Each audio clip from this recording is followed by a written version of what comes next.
the cost of defying fate? In The Wheel of Time Season 2, destiny tightens its grip on our heroes as alliances are tested, secrets unravel, and battles that could shape the future of the world rage on. But the shocking finale, What Was Meant to Be, does more than wrap up the season. It detonates a bombshell that will have fans of Robert Jordan's epic saga on the edge of their seats. The question is, how far can Rand, Egwene, Moiraine, and their allies go before they face the ultimate enemy?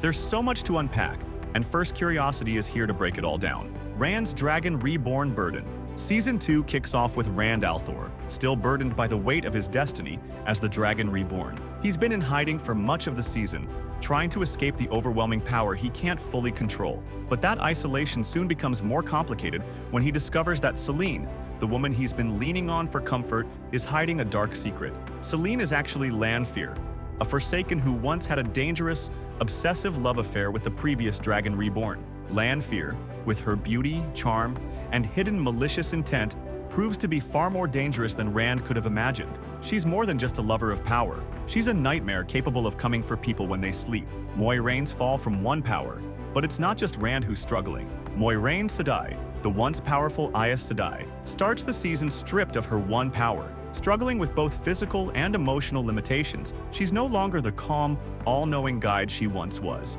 Lan Mandragoran, her warder, finds himself torn between loyalty to Moiraine and his own quest for meaning. Their bond is fractured by Moiraine's increasing obsession with stopping the growing threat of the Forsaken. In an effort to control the dark forces at play, Moiraine turns away from Lan to follow a dangerous path, ultimately learning of a Lanfear prophecy that reveals how deep the darkness has spread. She reunites with Rand, and the two yet again set off on a journey to save the world from destruction. Moiraine's family ties, a broken bond. We also learn more about Moiraine's complex family history.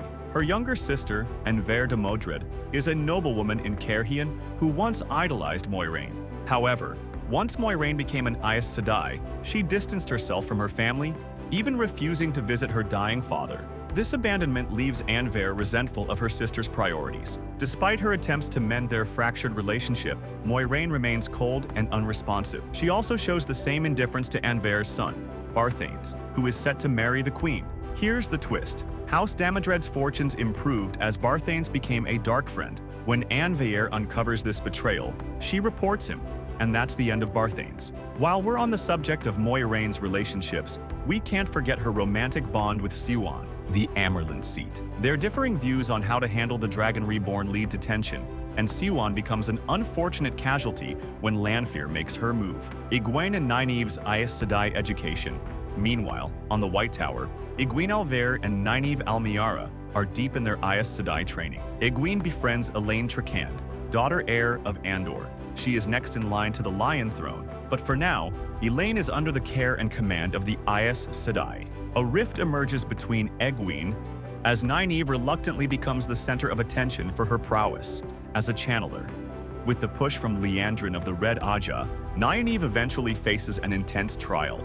The test in the Arches pushes her to the brink. She seems to die in the process, only to miraculously return to life. Inside the test, Nynaeve lived a life where she and Lan had a daughter. When Nynaeve returns, we realize the sheer power she has as a channeler. She becomes one of the accepted, receiving her Aes Sedai ring. Liandrin's menacing motives. But the journey isn't just about growth, it's about survival. The young women of the White Tower are soon caught in the web of Liandrin's betrayal. It turns out Liandrin has aligned herself with the Dark One, scheming alongside her fellow Black sisters to undermine the Amyrlin seat and the Dragon Reborn. Her plan? She delivers Egwene and the others to the Seanchan, an empire known for its ruthless control over channelers. Nynaeve and Elaine manage to escape and hatch a plan to rescue their friend. Now, Egwene's enslavement under the Seanchan is a pivotal moment. She's forced into the role of a domain, a channeler enslaved by the Seanchan.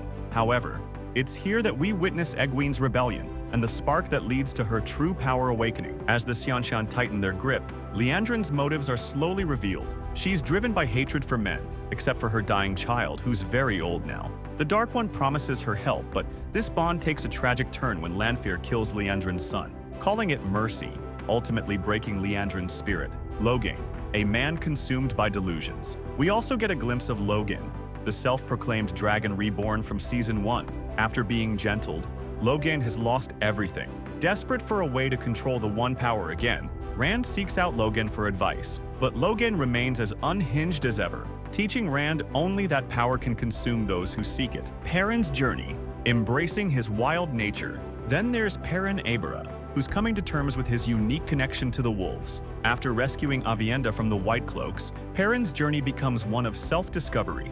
As they race against time, the Aes struggle with shifting loyalties and the world's shifting destiny. But while Perrin's grief remains with him, his bond with the wolves and Aviendha deepens, setting up powerful alliances. Mat's transformation, and Mat Cawthon, the poor soul. This season, we really see his true character take form. After being imprisoned by Liandrin, Mat befriends Min, who is imprisoned in the cell next to him. But Min has her own deal with Liandrin. She must lead Mat to Rand so he can kill him using the cursed Shadar Logoth dagger. As Ishamael manipulates Mat, hoping to fulfill Min's vision, Mat's cleverness comes through. He uses the dagger to escape and ultimately becomes a crucial part of the battle to save Rand. The White Cloaks' bloody march to Falme. The season doesn't shy away from the brutality of White Cloak politics either. Led by the fanatical Dain Bornhald, the White Cloaks march toward the city of Falme to take on the Seanchan.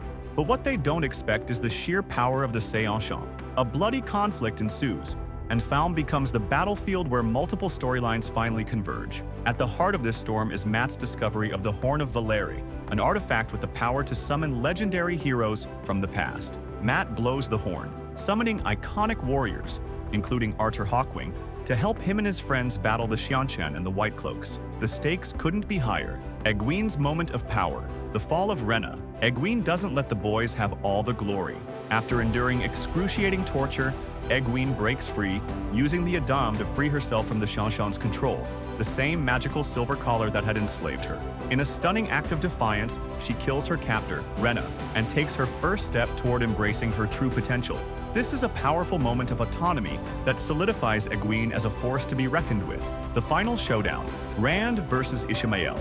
Rand and Egwene are reunited, but their joy is short-lived as Ishamael, the Forsaken, arrives to block their escape.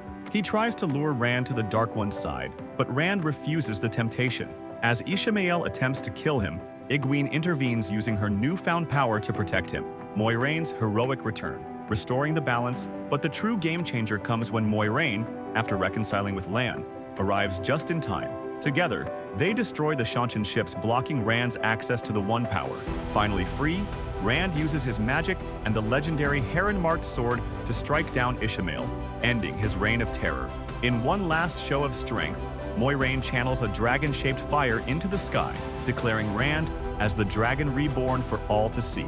The world knows now that Rand's journey has come full circle. His victory is bittersweet, as the battle against the Dark One is far from over. As the people of Fal Dara cheer, the Ael recognize Rand as their Karakarn, the Chief of Chiefs, confirming his role as the world's savior. The final twist, the Forsaken are freed, but just when it seems like the battle is won, a final twist rocks the story. Lanfear, who's been scheming in the shadows, meets with another Forsaken, Moghedien. Together, they reveal that with Ishamael's death, all the Forsaken have been freed.